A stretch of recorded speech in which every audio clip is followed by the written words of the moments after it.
Behind me is the facelifted Polestar 2. This is the MY24, and I'm going to review it. In this review, what we're going to do is we're going to look at the exterior of the car, then I'm going to take you inside in the interior, and then we're going to take it for a drive. We're going to talk about what it's like to drive. So having a look at the Polestar 2, I don't mind the colour here. They call it silver. Looking at it, I thought more of a grey colour, like Nardo grey that Audi has.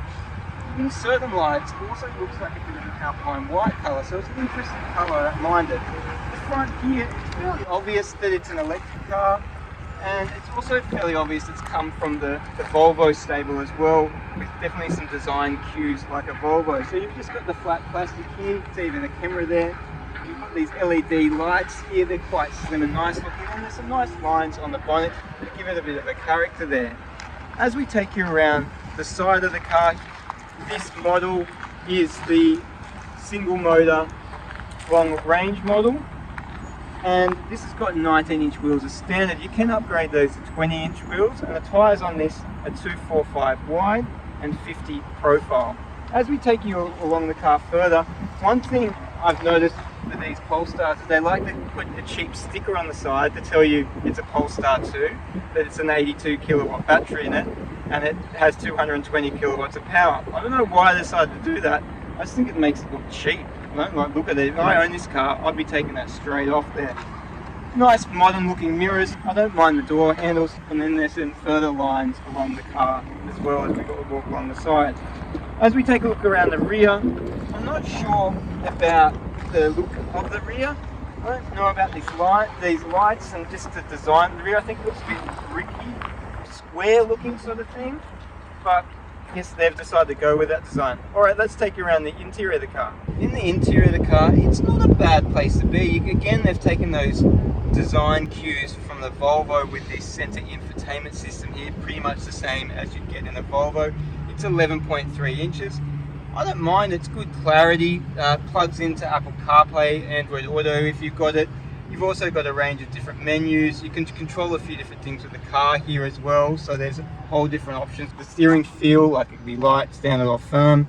Put in sports mode here. You can even have one pedal drive here, or then you can even turn on the creep mode there. So a few different options. It's got a virtual cockpit, not a bad display. I like the feel of the steering wheel and also the size of the steering wheel. As we look at the different materials around here, interestingly they've gone with a fabric material instead of the plastic you usually see.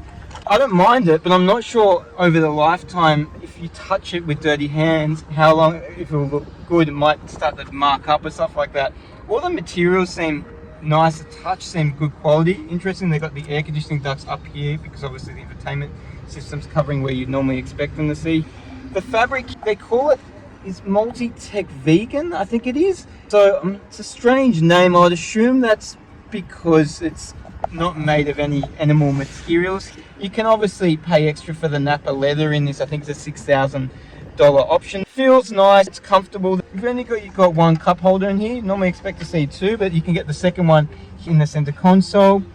And then you've got your gear stick, and it's touch screen, but if you don't want to touch the screen, you've got some controls that will also control this infotainment system here. All the little buttons that you would expect on the steering wheel, and yeah, that's the front here. In the rear, and there's a reasonable amount of room. I've still got a bit of leg room there. What's interesting is that normally in these electric cars, the center seat's quite usable. The drive shaft doesn't come up much, but in this, it's really coming up a lot, so it's not going to be hugely usable, that center seat there. You've got two air conditioning ducts, and then you've got a charging port down there. No map holders or anything to hold in the back here. I'm not sure just why they decided to do that.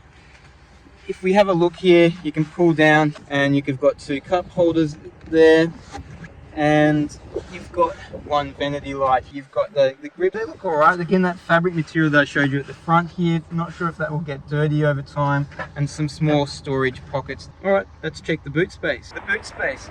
Firstly, one thing that's really annoyed me about this is the key to the car. That's how to open the boot. Now watch this. I'm pressing it. Okay, I'm still pressing it. What's going on? It's not opening. Maybe I'll just hold it for a bit. Oh, there you go. It's open. I don't know what's wrong with it, but it just doesn't like even opening its boot. It's very annoying. So I don't know if there's some sort of trick, like I have to hold it for a certain amount of time. boot space in this, 440 litres in here. You can see there's a few bits of luggage in here. You can see here's a charging port there. But it's not a bad amount of space, but it's not massive. You've got even some more room underneath there. I'll try and show you with the camera underneath. There's a bit more room there where you can store stuff as well. So there's also some charging port here in the rear. And there's some more storage pockets around the side. And obviously you've got this cargo cover there. It's got a automatic boot close, so just pressing it, it will come down, comes down at a reasonable pace.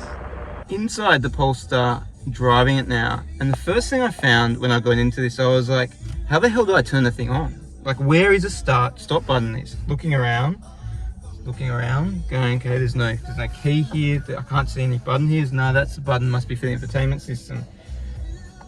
It's really strange. So I'm like, oh, I'll just put it in drive. Virtual cockpit changed a bit. I'm like, okay, take my foot off the brake. No. Pushed it down further, took my foot off the brake, on the accelerator. Oh, okay, so there's no start-stop button. The thing just starts. My next concern was, okay, I'm going now. What happens when I have to stop the car? Like, how do I turn it off? Same. You just put it in park and it turns itself off. You can do it through, I read, through the infotainment system here. So if you go into car, more, down here, and there's a power off vehicle button, but you don't need to do that. Driving it, it's reasonably smooth. It's definitely smoother than the previous model. They've definitely improved the tuning of the suspension. Polestar say it's the same suspension, just a different tune. The road noise, it's quite obviously being an electric car, but you still get a bit of tyre noise, especially over 60, and you get a bit of wind noise, so they could do a bit better of the sound deadening in the cabin. I don't like visually looking around the cabin. There is a fair few big blocks, such as in the 3/4 panel. It's got a small rear window, and it just doesn't give you good visual around the rear there, so you're going to have to rely, there's obviously lots of safety features, but you're going to have to rely on your mirrors when driving, because you're going to have those blind spots. The technology in this car, like most modern new cars these days, you get a heap of technology as standard. So you've got your pedestrians monitoring assistance, you've got your side alerts, you've got your full 360-degree camera, which I actually don't like in this. I think it makes it more difficult to park. I think they could do a better job with that camera. You've got your vegetation alerts, pretty much any of the safety stuff that you'd expect to have, plus a bit more. The performance of this car, well, as you saw by the sticker on the side of the car, it's got 220 kilowatts, which is powered by an 82 kilowatt battery, and it's got 490 newton meters of torque. Polestar say it will do 0 to 100 in 6.2 seconds, and that's reasonably quick. It's not as quick as, say, the standard Tesla Model 3, but it's not too far behind that, and it's probably quicker than any standard petrol cars that you'll come across anyway. It feels pretty sprightly, and you do have a sports mode here. I put it in sports mode and I didn't really see much of a difference, so I'm not really sure what the point is of sports mode. Maybe the throttle's a bit more sensitive, but that's basically it. In terms of range, so as printed, Polestar say this model will give you 624 kilometers range, but I think real world, you're probably only going to get about 500 to 550. When I hopped into this, it had 100% charge, was showing 500 kilometers. I did about 5-10 kilometers on the highway. It actually went up to about 550 kilometers, but I didn't see it go up any higher than that. I've done about 80 kilometers in it now, and it's showing about 470 kilometer range on it. So yeah, around that 550 mark, that's the best you're going to get. They also quote that it's 15 kilowatts of usage per 100 kilometers there, but again, real world's going to probably be a bit higher than that. The stereo system in this, it's a 9-speaker stereo system as standard. You can upgrade to the Harman & Kardon system, which is going to be a better quality system. If music and sound's important to you, I definitely recommend it. This isn't a terrible system, but it doesn't have that nice quality sound that you'd get from one of those higher quality systems. Brakes, it's just strong. Obviously you got the battery regeneration from the brakes, so they'll pull you up quickly. You won't have any issues. Your handles are okay, but there is still a bit of body roll when you really throw it around tight corners. So all in all, what do I think about it? look, the car's growing on me. It's not the best EV that I've driven. If I compare it to the Kia EV, that review will be popping up now if you want to have a look at that. I felt that was a more fun car to drive than this. But if you don't want to sort of jump on like the Tesla bandwagon, this is definitely an option that you should look at. Anyway, thanks for watching the review today. Hope you enjoyed it.